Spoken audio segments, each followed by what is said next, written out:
February 1258, and the air inside the royal vault is stagnant, thick with the metallic scent of accumulated wealth and the impending stench of death. A solitary figure paces through the dim corridors of his own treasury, flanked by guards who do not wear his colors, men who do not bow to his lineage, and who watch it with the cold, predatory patience of wolves cornering a wounded stag. This man is staring at gold, mountains of dinars, cascades of jewels, and towers of silver ingots. Wealth he spent half a century hoarding like a dragon in a fable. Gold that could have purchased armies, gold that could have forged alliances, gold that now sits useless and cold in the dark while his capital city burns to ash behind him. He does not speak, for there are no words left to change the trajectory of the nightmare unfolding outside the heavy iron doors. Ahead of him lies a fate far worse than the fire consuming his palaces, a destiny that will not involve the dignity of a sword or the swift mercy of an arrow. This is al-Musta'sim Billah, the Caliph of Baghdad, the commander of the faithful, the spiritual heir to the Prophet Muhammad himself, and in 3 short hours, he will be extinguished from history. But he will not die by any method known to the civilized laws of his ancestors, because the men who have dismantled his world follow a code written on the frozen steps, a jurisprudence of terror, where execution is not merely a punishment, but a terrifying form of architecture designed to haunt the nightmares of kings for 1,000 years. They did not need to issue this warning twice. They only needed to demonstrate it once here, in the heart of the world. For 5 centuries, Baghdad was the axis upon which the globe spun, the dazzling center of an empire that was not defined merely by borders but by the boundless geography of human thought. This was the crucible where the logic of Greek philosophy danced with the precision of Persian astronomy, where the abstract beauty of Indian mathematics was woven into the fabric of Islamic law, creating a tapestry of intellect that covered the known world. In this city, knowledge was a supreme currency, concentrated in libraries that cataloged every pulse of human discovery, from medicine to mechanics. Chief among them the legendary House of Wisdom, a repository so vast it held texts that would require 3 lifetimes to read. It was here that al-Khwarizmi birthed the very concept of algebra. It was here that al-Razi compiled medical encyclopedias that would be translated and revered in Europe 4 centuries later. It was here that scholars trekked from the sun-drenched plains of Spain to the silk markets of Samarkand just to sit at the feet of Baghdad's masters.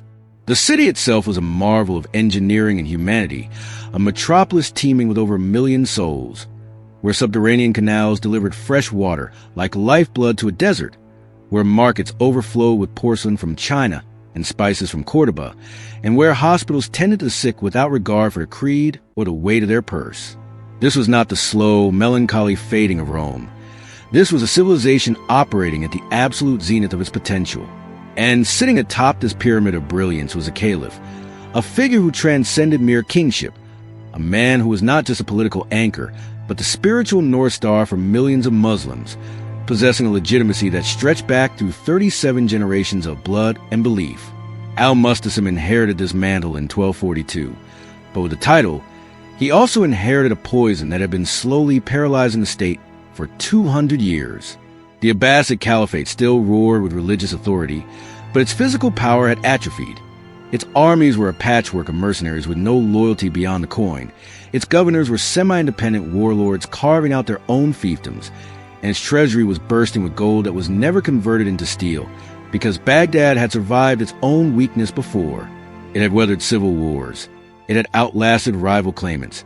It had watched other empires rise and crumble into dust while its scribes kept writing and its merchants kept trading, fostering a dangerous delusion of invincibility. So, when whispers arrived from the east about horsemen who moved like the wind, horsemen who had already obliterated the Khwarezmian Empire, horsemen who had turned the bustling cities of Persia into graveyards, horsemen who recognized no borders and respected no treaties, Baghdad barely looked up from its books. The Mongols were not merely an army. They were a mechanism, a devastatingly efficient system refined over 50 years of perpetual warfare across a landscape that ranged from the frozen hell of the steppe to the scorching sands of a desert. When Genghis Khan breathed his last in 1227, he left behind something far more dangerous than land or subjects. He left military doctrine that transformed the chaos of war into a replicable industrial process. One of Genghis's grandsons, Hulagu Khan, was anointed with the task of carrying this doctrine west. In 1253, the Mongol Kurultai gave Hulagu a directive that was as simple as it was terrifying: secure the absolute submission of every power between Mongolia and the Mediterranean. This was not a campaign for territory. It was a campaign for compliance. The Mongol Empire was built on the binary of existence: submit and live, or resist and vanish. Cities that bowed their heads early kept their kings, their markets, and their lives, paying tribute and acknowledging the supremacy of the Khan. Cities that defied the order ceased to be cities.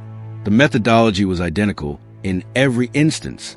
First, the messengers would arrive, bearing written terms that offered a stark choice: submit immediately, send tribute, provide hostages, usually the sons of the rulers, and accept a Mongol governor. Compliance meant survival. Your walls remained standing.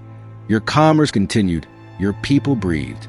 Refusal, however, triggered nothing immediately.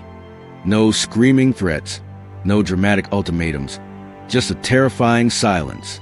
Weeks would pass, sometimes months, lulling the defenders into a false sense of security, making them believe the Mongols were a myth or had moved on to easier prey.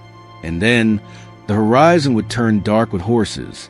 They did not arrive in a disorganized mob, but in terrifying geometric formations, cavalry units moving with the synchronized precision of a murmuration of starlings, followed by wagons groaning under the weight of siege engines. The army would not attack. It would envelope, sealing every gate, every road, every rat run until the city was an island in a sea of enemies. Then the construction would begin. In full view of the terrified defenders, the Mongols would assemble their machines of war, trebuchets capable of hurling 300-pound stones, engineered by Chinese and Persian experts working alongside the Mongol warriors. A second embassy would then approach, repeating the initial terms word for word, a final offer of mercy. Most cities, seeing the inevitability of their doom, surrendered at this point. If they refused, the siege began not as a battle, but as a procedure. When the walls were pulverized, infantry would flow through the breaches in organized units. When the gates were shattered, cavalry would secure the arteries of the city. Once inside, the population was sorted like livestock. Artisans, engineers, and scholars were identified and spared for their utility. Everyone else was herded into the fields. What followed was not random brutality, but systematic elimination, documented by survivors as a cold, bureaucratic extermination. The city would be burned, not out of anger, but as evidence, a smoking billboard for the next target, proving that the Mongols did not conquer for land. They conquered for obedience. By 1257, Hulagu had applied this ruthless algorithm across Persia. Nishaper refused and was erased. Merv refused and was depopulated. Herat refused and was reduced to rubble. Refusal had consequences that echoed across generations. Now, Hulagu turned his gaze toward the jewel of the world, the greatest prize between Persia and Egypt, Baghdad. In September 1257, the envoys of the Khan arrived at the gates with a single letter. You have heard what has befallen the cities of Persia. You know the cost of defiance. Present yourself at our camp. Submit to the authority of the great Khan. Dismantle your fortifications. Send your sons. Do this, and your city will be spared. Refuse, and you will learn what the others learned. The letter reached the Caliph's court on a Thursday. By Friday, the palace was a snake pit of argument. Caliph al-Musta'sim convened his inner circle, and the room fractured immediately. His vizier, Ibn al-Alqami, a man of cold pragmatism, urged immediate and total capitulation. He laid out the grim mathematics. The Khwarezmian Empire had commanded 400,000 soldiers in mountain fortresses, and they were gone. Nishaper had walls 30 feet thick, and it was dust. These are not raiders, Ibn al-Alqami pleaded. This is a military system refined by 50 years of continuous victory. We cannot fight them. We can only hope to survive them. He begged the Caliph to pay the tribute and open the gates before the first stone was thrown. But the head of the military vehemently disagreed. To him, the Mongols were merely steppe barbarians, skilled in the open field but useless against the towering walls of Baghdad, walls that had never been breached. They have no patience for siege warfare, he argued, and they are far from their supply lines. They cannot sustain a siege in hostile territory. A third faction, the religious scholars, Invoke the divine. Baghdad was the throne of the prophet's successor, the center of the faith. God, they insisted, would never allow heathens to defile the house of peace. Al-Musta'sim listened to the cacophony. He was 54 years old, a man of soft luxury and scholarship, utterly unsuited for the brutal calculus of war. He trusted in the sanctity of his title and the history of his city. He looked at the letter, then at his advisors, and made the choice that would doom millions. "We are the Caliphate," he declared. "We do not bow to threats from horsemen." He dismissed the envoys with insultingly vague promises and no tribute. Ibn al-Alqami tried one last time to warn him, "If we refuse, they will come." The Caliph replied, "Then let them come." The envoys departed on September 24th, 1257, carrying the death warrant of a civilization. The Caliph did not mobilize the army, did not reinforce the walls, and did not unlock the treasury to hire mercenaries. He simply continued his routine, hoping the threat would evaporate if ignored. Meanwhile, 300 miles to the east, the gears of the Mongol war machine began to turn. On November 11th, 1257, the vanguard of the Mongol force appeared 30 miles east of Baghdad. Scouts reported a small force, perhaps 5,000 horsemen, with no siege engines. The Baghdad military commander saw a chance for glory, a way to crush this isolated unit and prove the superiority of the Caliphate. He demanded an immediate offensive. The Caliph, eager for good news, agreed. On November 13th, the field army of Baghdad marched out. 20,000 men, the cream of the Caliphate's forces, 12,000 cavalry and 8,000 infantry, carrying supplies for only 3 days, confident of a quick victory. Their plan was to intercept the Mongols, destroy them in open battle, and return as heroes. On November 15th, the armies collided 25 miles northeast of the city. The Baghdad commander deployed in traditional formation, confident as he looked across the field at the small Mongol force of perhaps 4,000 riders. The Baghdad cavalry charged, their banners snapping in the wind. The Mongols retreated. They did not run in panic. They fell back in a fluid, eerie coordination, drawing the Baghdad forces deeper and deeper into the trap. The pursuit lasted for miles, the defenders cheering as they chased the fleeing barbarians. Then the trap snapped shut. From the gullies and ravines to the north and south, hidden Mongol wings emerged. The 4,000 horsemen became 15,000. Baghdad's cavalry found themselves surrounded, not by a disorganized rabble, but by a kill box. What followed was not a battle. It was a dismantling. Mongol horse archers, firing with terrified accuracy from full gallop, punched arrows through armor at 200 yards. The Baghdad formations disintegrated into chaos, officers screaming orders that were drowned out by the thrum of bowstrings and the screams of dying men. The infantry, watching in horror, saw their cavalry protectors vanish into swirling dust of the Mongol envelopment. They broke and ran for the city, but the Mongols did not pursue the infantry. They finished the cavalry with methodical, surgical precision. By nightfall, the field army of Baghdad had ceased to exist. Of the 20,000 who marched out, fewer than 3,000 stumbled back to the city gates. The Caliph's personal guard was gone. The mercenaries were dead. The illusion of safety was shattered. This was not a raid. This was an execution. By December, the main Mongol host darkened the horizon. On January 11th, 1258, the encirclement was complete. Hulagu Khan commanded 150,000 soldiers, a force of nature. They did not just surround the city. They built a new city around it, a ring of fortified camps and ramparts that strangled Baghdad. Supply lines stretched back to Persia, ensuring the besiegers would not starve. And then the engineering began. In plain sight of the trembling defenders on the walls, Chinese engineers assembled the trebuchets with geometric exactitude. The defenders could do nothing but watch as the machines that would destroy them were built piece by piece. On January 17th, Hulagu sent a final message. The time for submission is past, but the Caliph may still save his life. Open the gates. Disarm the garrison. Present yourself within 3 days, and the people will be spared. The vizier begged the Caliph to accept, noting they had no army and no hope. The religious scholars still prayed for a miracle. The Caliph, paralyzed by fear, did nothing. 3 days passed. Silence. On January 29th, at dawn, the trebuchet spoke. They did not fire at random. They fired with mathematical cruelty. The engineers had calculated the weak points, the stress fractures, the angles of impact. The stones hammered the same spots over and over, creating microfractures in masonry that had stood for 500 years. The bombardment lasted 8 hours, then stopped, letting the silence amplify the terror. On February 1st, it resumed, targeting the weakened sections. By the afternoon, cracks were visible.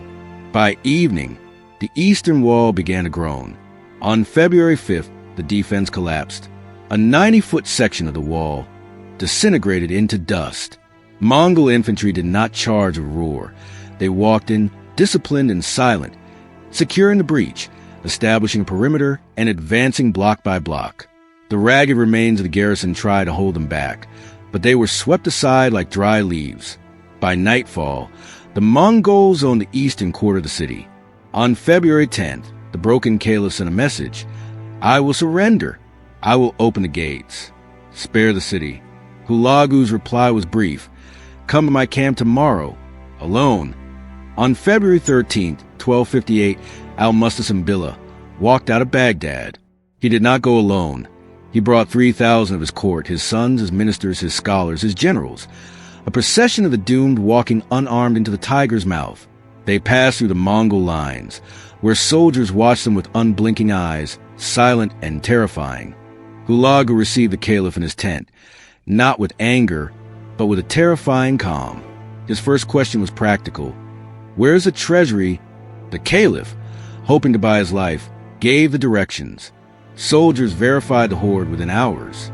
When the vault was opened, the Mongols stared at gold ingots stacked like firewood, chests of silver, and jewels that could ransom empires. Hulagu ordered the Caliph brought to the treasury. They walked through the smoking streets, past the bodies of the slain, to the open doors of the vault. Hulagu gestured to the wealth. "Why?" he asked. "Was this gold sitting here while your walls crumbled? Why were these coins in the dark while your soldiers went unpaid? Why did you hoard metal while your enemy forged iron?"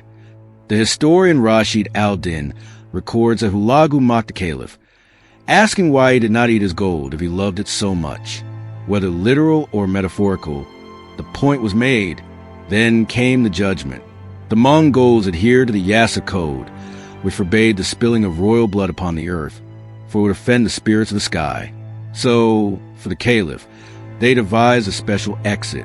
He was wrapped tightly in a magnificent carpet, bound like a silkworm in a cocoon, and laid upon the ground.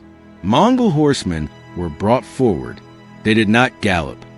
They walked their horses slowly, deliberately, back and forth over the bundled figure.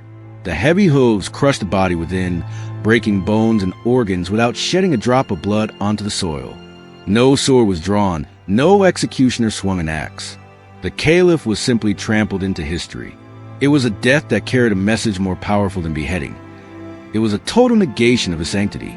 His sons were executed the same day. The Abbasid line, which had endured for half a millennium, was severed in an afternoon. Then Hulagu gave Baghdad to his army. For 13 days, the sack of the city proceeded with industrial efficiency. The city was divided into sectors, and the troops moved street by street. Those with skills, craftsmen, artists, scribes, were separated and sent east. Everyone else was moved outside the walls and eliminated.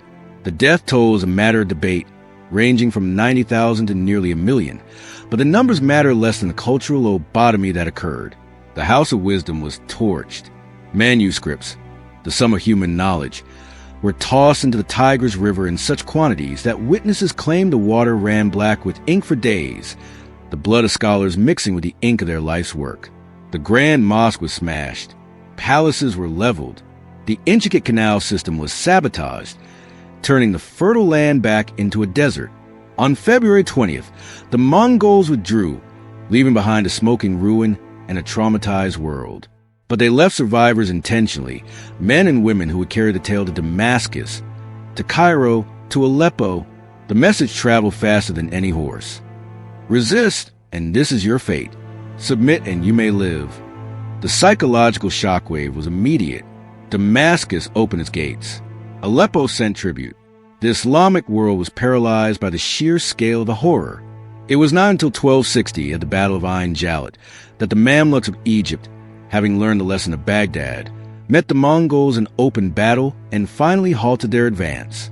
But the Mamluks did not rely on ancient titles or walls. They built a military machine to match the Mongols. Baghdad eventually rebuilt. Its markets reopened and life returned, but it never regained its soul. The center of the world had shifted. The books were gone. The connection to the ancients was severed. But the memory remained. The fall of Baghdad became a scar on the psyche of civilization, a grim reminder that titles do not stop trebuchets, that tradition is no shield against tactics, and that when a stagnant system meets a dynamic one, the result is not a battle, but a burial. The Mongols did not just destroy a city. They printed a warning in blood and ash that would be read for centuries. This is Crimson Historians, where we do not soften the past for comfort. Subscribe if you want to understand the pattern behind the ruins, not just what fell, but why it was pushed.